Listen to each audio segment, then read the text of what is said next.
Hello! So you may or may not have read Stormclan's Folly. This video is going to have some spoilers for it because there's an out-of-hand rumor that happened before the book came out that's making it, well, annoying to talk about for people who have actually read the book. I'm not here to necessarily talk about my thoughts or feelings on it, I'm really just here to talk about one specific little thing that keeps coming up. So what I will be spoiling for you today is a tiny chunk of the first half of the book that caused a rumor that has spread like wildfire. Thunderclan wildfire. Thunderclan wildfire that was started by Two Legs. By this point, you know how this goes. Somebody gets a book early, they post an inaccurate summary on some website, and then everybody runs with it. Heck, sometimes an accurate description of events are taken in a weird new direction by people who haven't actually read the events. And while pre-release rumors are usually things like, oh, Nightheart hates Chayfeather for being blind, this one has been a little bit more pervasive, and I've actually had two separate people come to me asking me to talk about it. So here I go. No, Starclan did not directly use its powers to cause Galestar to miscarry. Here are the ways in which I've seen this framed. The first is that Starclan takes away Galestar's lives, and her kittens die instantly and she miscarries right there. I have seen people say that she miscarries with the Moonstone. I have seen people say that Starclan takes away the lives and it weakens the kittens and then they die eventually because they got weakened by the lives being taken away. And I've seen people say that she goes home after losing her lives at the Moonstone and then she miscarries. And I'm not trying to call anyone out. I'm not trying to say, look at you, you're spreading lies on the internet. So I'm not, posting exactly what any of this said, especially seeing as these posts were sent to me by other people who saw them. But within the narrative of the book itself, the kittens dying and Galestar's lives being taken are separate events that are not directly connected.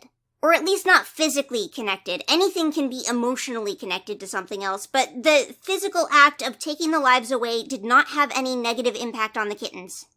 Like, yes, Galestar loses her first litter of kittens, but there isn't any implication in the book whatsoever that Starclan has magically stripped their life from them. I have been sent people calling this the most messed up action that Starclan has ever taken, when Starclan didn't do that. And don't get me wrong, Starclan is framed as so evil in this book. Like, Starclan feels like it's dripping with evil in this book. You do not read this book and then think to yourself, oh, they should have listened to Starclan. Starclan was right about everything and they just denied Starclan and that was bad of them. You read this book and you think, wow, Starclan is the worst and I wanted them to defeat God. I don't really know if there are sides here because, yes, the main characters did something very dumb, and yes, Starclan is extremely evil, but even though the main characters are doing something dumb, I still want them to beat Starclan. This is a book where Starclan is basically at their highest levels of abusive grandparent. But getting all of that out of the way, sure, there's an argument somewhere that removing their leader lives and rejecting them religiously was a huge contributor to the heavy stress that Galestar was under at the time. But Starclan harming the kittens by taking the lives is only something that Stripestar worries about, not something that actually happens. But immediately after Stripestar worries about it, Galestar insists that the kittens are fine. Likewise, Galestar says that Starclan passed judgment on her unborn kits. Judgment, as in they had doomed them to walk without their guidance like the rest of the clan. There is quite a bit of time. It's unsaid time, but it's definitely implied time. It's enough time for a gathering to happen, it's enough time for them to build a new camp, that passes between her getting stripped of her lives and losing her litter. And during that time, she is not only becoming more pregnant, but also making references to her kittens growing.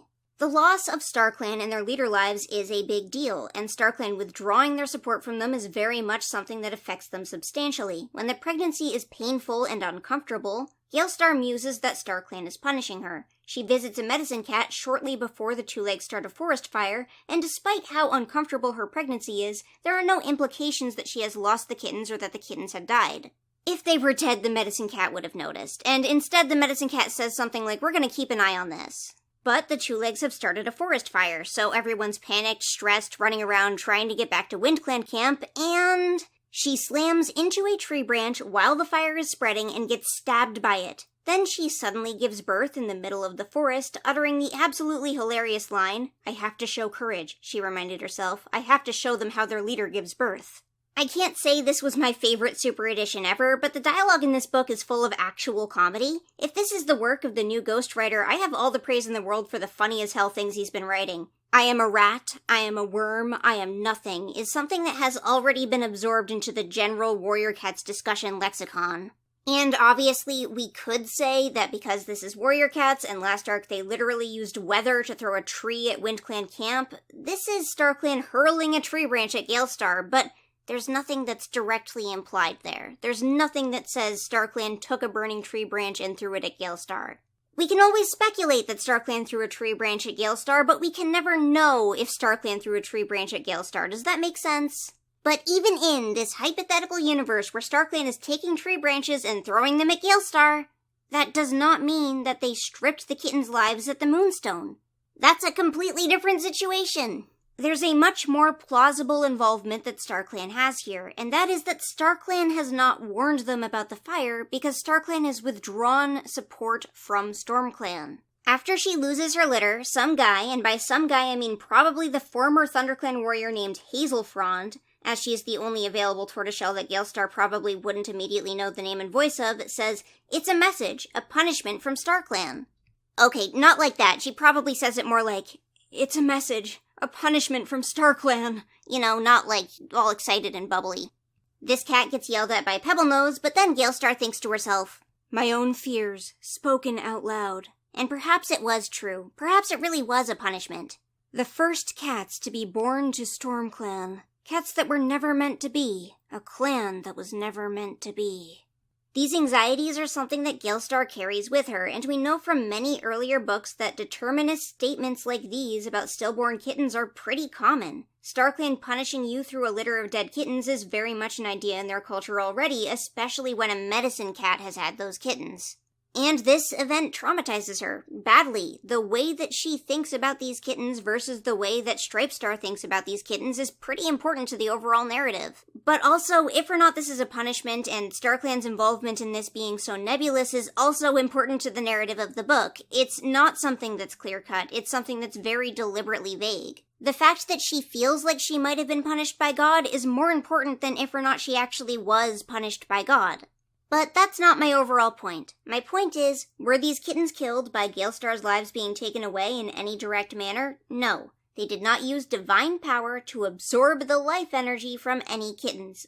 I literally promise you. I swear to you that while it is not an unheard of level of fantasy for warrior cats, it did not happen. It isn't true. They made it up. You have been deceived. It isn't real. Now, I know that this brings up a whole host of other, lore questions, like why didn't Starclan take away the lives from Tigerstar when he tried to make TigerClan, and I'm just gonna say that's because he didn't ask for permission. These guys literally went to the Moonstone and were like, "Hey, can we have your blessing to form a new clan that's made of both WindClan and ThunderClan?" And Starclan was like, "No, and we're gonna take away all these lives too, by the way." I mean, the real answer is that one of these books was written yesterday, and the other book was written 20 years ago. But I do think the idea is funny. You know, the idea that Starclan can only take or give lives when you're next to the Moonstone. So as long as you get the lives, you can just run with them or something. I mean, not to mention the fact that it lines up with the fact that I'm pretty sure that Pine Star ran away with a life. And then Sunstar only got 8? Is that correct? I don't remember properly. Anyways, no, Starclan did not use its magical life-giving and life-taking powers to kill unborn babies at the Moonstone. I promise you.